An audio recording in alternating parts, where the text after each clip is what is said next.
नमस्कार। ए to Z dishes Usha Kurjani में आप सभी का एक बार फिर से स्वागत है। आज आपके साथ मैं शेयर करने जा रही हूँ चावल के खिचिया पापड़। खाने में बहुत ही स्वादिष्ट लगते हैं और इसकी ख़ास बात यह है कि आप इसे साल भर तक स्टोर कर सकते हैं और जब मन चाहे ऐसे तल कर खा सकते हैं। बहुत ही आसान है इसे बनाना और आज इसे मैं आपको 3 तरह से बेलना बताऊँगी। तीनों ही तरीके बहुत ही आसान हैं, तो आप इस रेसिपी को ज़रूर ट्राई कीजिएगा। तो देर नहीं करते हैं, चलिए बनाना शुरू करते हैं बढ़िया से ये खिचिया पापड़। तो ये खिचिया पापड़ बनाने के लिए सबसे पहले मैंने यहाँ पर ले लिया है चावल का आटा। तो ये मैंने लिया है 2 कप, ग्राम में देखने जाए तो ये 200 ग्राम है। अब गैस के ऊपर मैंने इस तरह से एक भगोना रख दिया है। जिस कप से हमने चावल का आटा लिया है उसी कप से इसमें हम 1.5 कप पानी डालेंगे। तो यहाँ पर 1 मैंने डाल दिया है और ये थोड़ा और डाल दी। टोटल मैंने 1.5 कप इसके अंदर पानी डाला है। तो ये पानी डालने के बाद अब हम गैस को ऑन करेंगे। तो यहाँ पर मैंने गैस को ऑन भी कर लिया है। अब इसके अंदर मैं डालूँगी 1 चम्मच नमक। नमक डालने के बाद इसके अंदर डालूँगी आधी चम्मच जीरा और ये डालूँगी 1 छोटा टुकड़ा फिटकरी का। और इसी के साथ मैं यहाँ पर डालूँगी आधी चम्मच बेकिंग सोडा। आप इसकी जगह पर पापड़ खार भी डाल सकते हैं। अब इसे ढककर हम 5 से 7 मिनट तक पानी को उबलने देंगे। तो यहाँ पर 5 से 7 मिनट हो चुके हैं। ढक्कन को हम हटा लेते हैं और आप देख सकते हैं ये जो पानी है अच्छे से उबल चुका है। अब जब मैंने पानी गर्म करने रखा था तो आँच मैंने तेज़ रखी थी। अब ये गैस की आँच को मैं बिल्कुल धीमी कर लूँगी। धीमी करने के बाद जो हमने ये चावल का आटा लिया है ये पूरा इसके अंदर डाल देंगे। तो इस तरह से मैं ये पूरा डाल दिया है ये चावल का आटा। अब क्या करेंगे, इसे लगातार इस तरह से चलाएँगे और अच्छे से इसे मिलाएँगे। तो यहाँ पर आप देख सकते हैं मैं इसे अच्छे से मिलाती जा रही हूँ। तो इस तरह से अब क्या करें, ये भगोने को इस तरह से एक कपड़े से पकड़ ले और अच्छे से इसे मिलाएं। इसमें थोड़ी बहुत जो गुठलियाँ हैं वो ख़त्म होनी चाहिए और इसे लगातार आपको अच्छे से मिलाना है। तो यहाँ पर मिक्स हो चुका है। अब हम गैस को बंद कर देना है और ढक्कन को इस तरह से ढक देना है। ध्यान रखिएगा आपको गैस नहीं चालू रखना है। अब आप गैस को तुरंत बंद कर ले और इसे ढककर ऐसे ही रख दे। तो यहाँ पर थोड़ी देर हो चुकी है, करीब 5 मिनट तक मैंने इसे ऐसे ही रखा था। अब हम ढक्कन को हटा लेंगे और आप देख सकते हैं कुछ इस तरह से हमारा ये आटा तैयार हुआ है। अब इसे एक बड़े बर्तन में निकाल लेंगे। अगर आपके पास ये बड़ा बर्तन नहीं तो आप एक थाली में भी निकाल सकते हैं। तो यहाँ पर ये मैंने पूरा आटा निकाल लिया है और इसका जो करछी में था वो भी चम्मच की मदद से आटे को निकाल लेंगे। तो यहाँ पर मैंने इसे भी इस तरह से निकाल लिया है।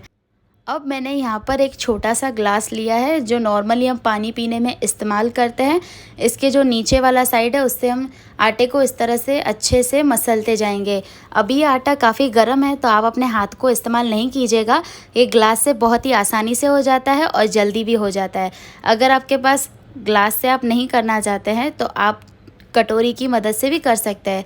अच्छे से हो चुका है। अब ये ग्लास में से भी ये चम्मच की मदद से आटे को निकाल लेंगे और अब 1 चम्मच तेल लेंगे और अच्छे से ये आटे को हम चिकना कर लेंगे। अब ये आटा जो है हाथ लगाने जैसा हो चुका है तो अच्छे से इस तरह से गूंथते जाएंगे और इसे एकदम अच्छा चिकना कर लेंगे। तो यहाँ पर आप देख सकते हैं हमारा आटा अच्छे से चिकना हो चुका है। अब क्या करना है, इसके इस तरह से 4 भागों में इसे डिवाइड कर लेना है। तो यहाँ पर मैंने इसके 4 भाग कर लिए हैं। अब मैंने यहाँ पर ये 1 भाग लिया है। दोनों हाथों की मदद से इसे गोल गोल घुमाते जाएंगे और यहाँ पर हमारा एक इस तरह से बड़ा वाला पेड़ा तैयार हो चुका है। अब क्या करेंगे, अंगुली की मदद से बीच में इस तरह से होल कर लेंगे। तो इसी तरह से हम सारे तैयार कर लेंगे। सबसे पहले इसका ये अच्छे से मसलते हुए एक पेड़ा बना लेना है। फिर ये बीच में अंगुली डाल देनी है ताकि एक अच्छा सा होल हो जाए और ये अंदर तक पके। तो इसी तरह से हम चारों तैयार कर लेंगे। इसे मैंने 4 भाग में बांट लिया है इस तरह से। तो यहाँ पर मैंने ये चारों तैयार कर लिए हैं। अब मैंने गैस के ऊपर एक इस तरह से कढ़ाई रखी है। इसके अंदर मैं डालूँगी 1 गिलास पानी। तो यहाँ पर पानी डालने के बाद इसके अंदर मैं एक स्टैंड रखूँगी। अगर आपके पास ऐसा स्टैंड नहीं है तो आप कटोरी को उल्टा कर कर भी रख सकते हैं।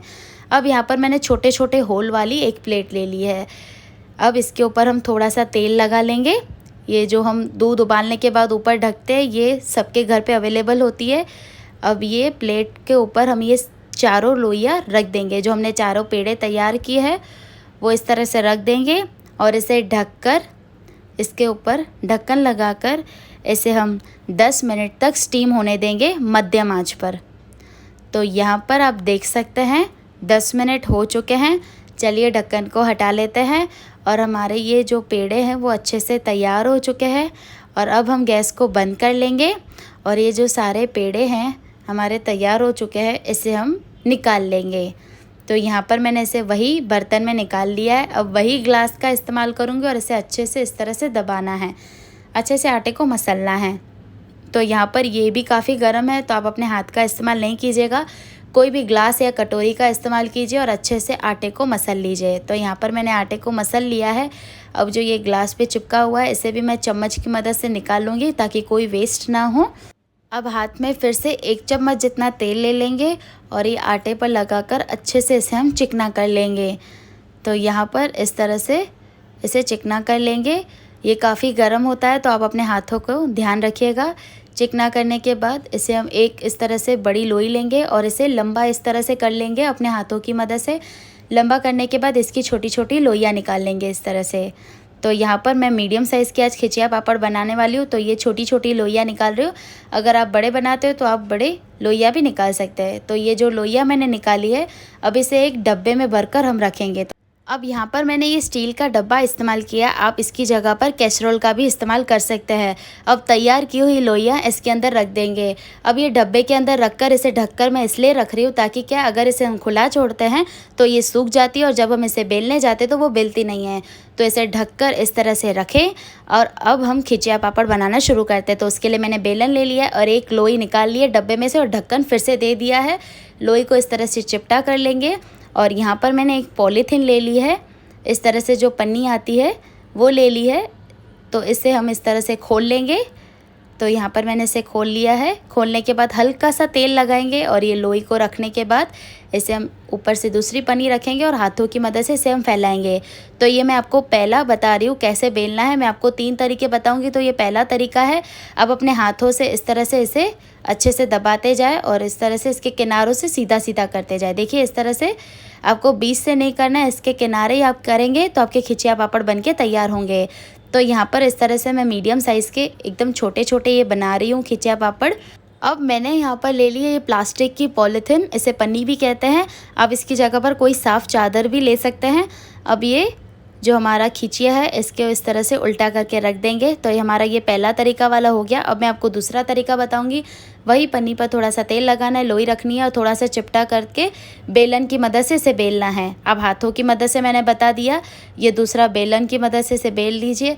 तो जैसे आप बेलेंगे तो कभी कभी क्या होगा, इस तरह से हो जाएगा थोड़ा सा ऊपर नीचे, तो आप अपने हाथों की मदद से उसे सीधा कर ले।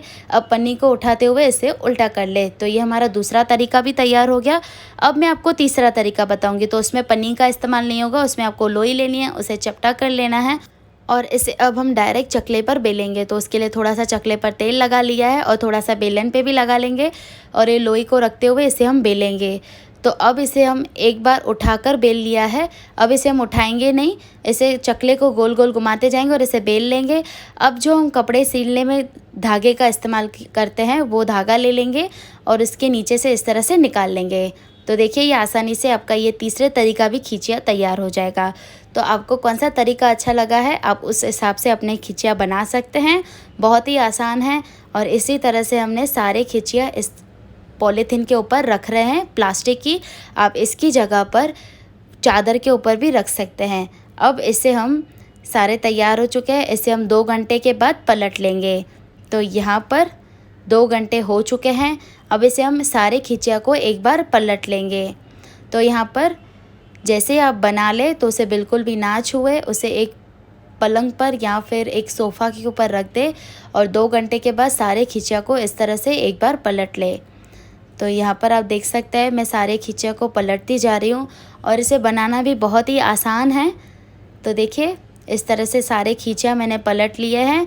अब इसे हम धूप में रखेंगे 2 दिन के लिए। तेज़ धूप में रख दीजिए तो अच्छे से सूख जाएंगे। अगर आपके घर धूप नहीं है तो पंखे के नीचे से आप 3 से 4 दिन रखिए। तो यहाँ पर 2 दिन हो चुके हैं, मैंने इसे धूप में रखा था और हमारे खिचिया बनकर तैयार है। देखिए कितने बढ़िया तरीके से सूखे हैं और बहुत ही अच्छे लग रहे हैं। और अगर आप इसे पंखे के नीचे सुखाते हैं तो आप इसे 3 से 4 दिन लगेंगे। इसे एक टेबल के ऊपर रख दीजिए और डायरेक्ट नीचे पंखे के रख दीजिए। तो यहाँ पर आप इसे धूप में भी सुखा सकते हैं और पंखे के नीचे भी। धूप में थोड़ा कम वक्त लगता है और पंखे में थोड़ा सा ज़्यादा। तो अब इसे मैं आपको फ्राई करके भी दिखाऊंगी। तो उसके लिए मैंने कढ़ाई के अंदर तेल डाल के इसे मैंने अच्छे से गर्म कर लिया था। जब भी आप खिचिया फ्राई करें तो उसके लिए अच्छा गर्म होना चाहिए। अब खिचिया को इस तरह से डालेंगे और आप देख सकते हैं डालने से ही ये अच्छे से फूलना शुरू हो चुके हैं। तो यहाँ पर हमारा ये खिचिया पापड़ फ्राई होके तैयार है। अब इसे 1-2 मिनट के लिए ऐसे ही रखेंगे ताकि एक्स्ट्रा का ऑयल निकल जाए। तो एकदम बढ़िया हमारी खिचिया पापड़ फ्राई हुए हैं। आप देख सकते हैं कितने ये बढ़िया लग रहे हैं। अब इसे हम इस तरह से रख देंगे और इसी तरह से मैं आपको दूसरा भी फ्राई करके दिखाऊंगी। तो यहाँ पर ये जो खिचिया पापड़ है मैंने देखिए छोटे छोटे बनाए ताकि क्या कढ़ाई में जाते ये फूल जाते हैं। तो अगर आप बड़े बनाते हैं तो आप बड़ी कढ़ाई लीजिए इसे फ्राई करने के लिए, तो आपके अच्छे से फ्राई होंगे।